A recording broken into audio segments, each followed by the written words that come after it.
एक बार की बात है। महेश अपने घर की ओर जल्दी जल्दी कदमों से जा रहा था। एक तरफ मौसम भी खराब हो रहा था, लेकिन जाने की उसे लग रहा था जैसे कोई उसका पीछा कर रहा है। उसने खड़े होकर सोचा, जरा एक बार पीछे मुड़कर देखता हूँ। उसने इधर उधर देखा, लेकिन उसे कोई नहीं दिखा। उसने चारों तरफ मुड़ के देखा। उसने सोचा कि शायद मेरा वहम हो, और ये सोचकर वो जल्दी जल्दी घर की तरफ चलने लगा। जल्दी ही वो घर की तरफ पहुंच गया।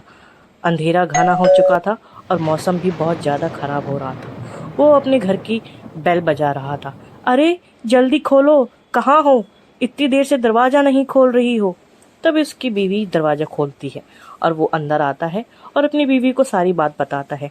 अरे आज मैं उस गली से आ रहा था तो ऐसा लग रहा था कि कोई मेरे पीछे है, जैसे मुझे लगा कि कोई चुड़ैल है।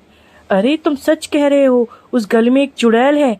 हाँ, लेकिन मुझे वहाँ कोई दिखा तो नहीं। अरे वो इतनी बातें फैली हुई है और आपको कुछ नहीं पता। अब से आप उस रास्ते से नहीं आएंगे। अगली सुबह जब महेश गांव की तरफ निकला तो उसने देखा कि रामू रो रहा है। उसने सोचा जाने क्या हुआ होगा। बहुत तेज तेज आवाजें आ रही थी। अरे रामू, तू क्यों रो रहा है? क्या हो गया ऐसा?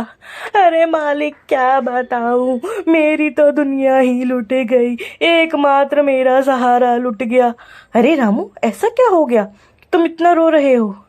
अरे मालिक, मेरा एक घोड़ा था जिसको चुड़ैल लेके चली गई और वो उसको खा गई। अब मैं क्या करूं? अब मैं कैसे घोड़ा टांगा चलाऊंगा? अरे रामू, ये तो बहुत बड़ी बात है। कल चुड़ैल मुझे भी दिखी थी, लेकिन मुझे लगा मेरा वहम था। लेकिन जैसे जैसे मैं चल रहा था वैसे वैसे लग रहा था कि जैसे कोई मेरे पीछे है। अरे हाँ मालिक, उस गली में चुड़ैल है, वहां से आना जाना भी दुश्वार है। चारों मिलकर सोचते हैं कि आज रात उस चुड़ैल को ठिकाना लगाते हैं।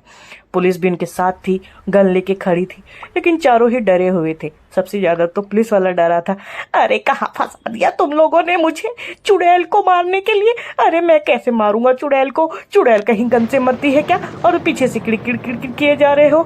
अरे अब तो पुलिस वाले हैं, अगर आप हमारी मदद नहीं करेंगे तो कौन करेगा? चलिए उस गली में चलते हैं। देखिए, अरे ये तो सच में चुड़ैल है। अरे मुझे बचाओ। तू क्यों पीछे पड़ी है इन गांव वालों के? इन लोगों ने मुझे फंसा दिया है।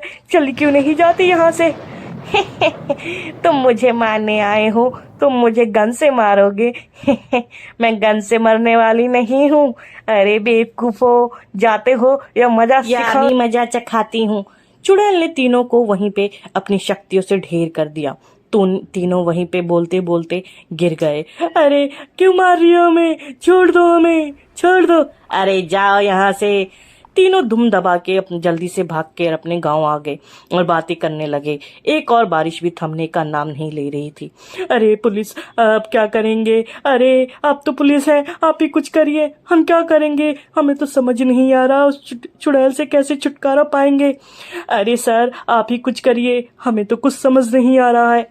मेरे पास एक उपाय है, क्यों ना हम एक तांत्रिक को बुलाएं और तांत्रिक ही कुछ कर सकता है। तीनों ने तांत्रिक को बुलाया और वहां पर गए और उसे गली में लेके गए। सेठ तो कब का भाग चुका था। तांत्रिक के साथ पुलिस वाला और रामू साथ में आया। तांत्रिक गया और अपनी झाड़ू लेके आया, क्योंकि वो जानता था चुड़ैल झाड़ुओं से डरती है। चुड़ैल ने कहा, ओ तांत्रिक, आ गया तू मुझे मारने? तुझे चैन नहीं है ना? अब तू आज मरेगा मेरे से। ये ले, ये ले। अरे तू क्या मारेगी मुझे? इस बार तो मैं तुझे नहीं छोड़ूंगा। तांत्रिक ने अपनी शक्तियों से मार गिराया। तीनों वहां पे देखते रह गए और वापस गांव की तरफ आ गए। गांव आते ही उन्हें महेश मिला, जहां महेश को रामू ने अपनी सारी बात बताई कि कैसे तांत्रिक ने उस चुड़ैल को मार गिराया। महेश ने कहा, कल तो मुझे चोट लग गई थी, इसलिए मैं आ नहीं पाया, लेकिन आप लोगों ने उस चुड़ैल को भगा के बहुत बड़ा काम किया है। पीछे से सेठ भी बोल रहा था, अरे कोई मुझे भी कुछ बताओ, क्या हुआ है? मैं भी इस गाँव का हिस्सा हूँ। लेकिन कोई इसके वो कुछ नहीं बता रहा था, क्योंकि वो भाग गया।